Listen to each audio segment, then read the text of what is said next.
લ્યો। એ એવું કહેતા હતા કોઈ કમરબંધી હશે તો પણ અમે નહીં ચલાવી લઈએ, અમારી દીકરી અમને પાછી આપી જાઓ।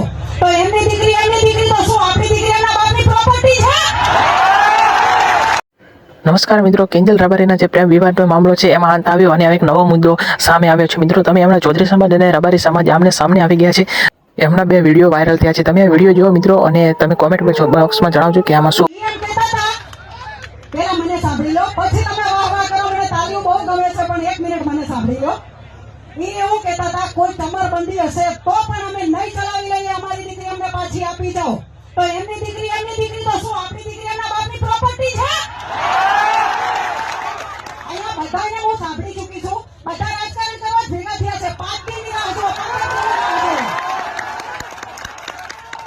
5 દિનની 15 દિનની રાહ ન જોવાય, માટી થઈ જવાય, 5-25 ગાડીઓ કાઢો અને પેલી હું ભેગી આવીશ,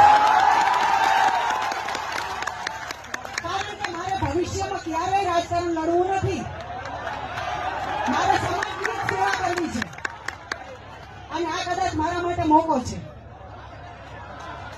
આમાંથી કેટલા ભાઈઓ તૈયાર છે, કેટલા ભાઈઓ રેડી છે? હાલો ગાડીઓ પોલીસ પ્રોટેક્શન સાથે જઈએ। અમે આ છીએ અને અમે આ છીએ એ બધી કરવા માટે આવતા। કોઈને એટલું બધું પેલું હોય મનમાં, કામ કરી દેવું છે, નામ કરી દેવું છે, નામ કરી દેવું છે, એનું પરિણામ સારું નથી આવતું। આ કોઈ તમને સ્પષ્ટ કહે કે ના કહે? એટલે મનના વેમ બધા કાઢી નાખજો।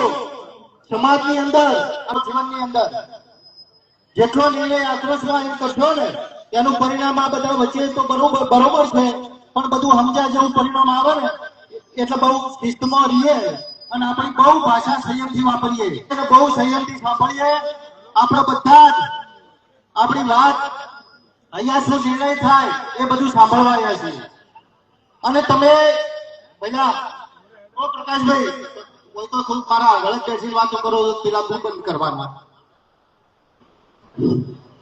મિત્રો, જે કોઈ નિર્ણય થાય એની અંદર તમે બધા માન્ય રાખવાના છો કે નહીં?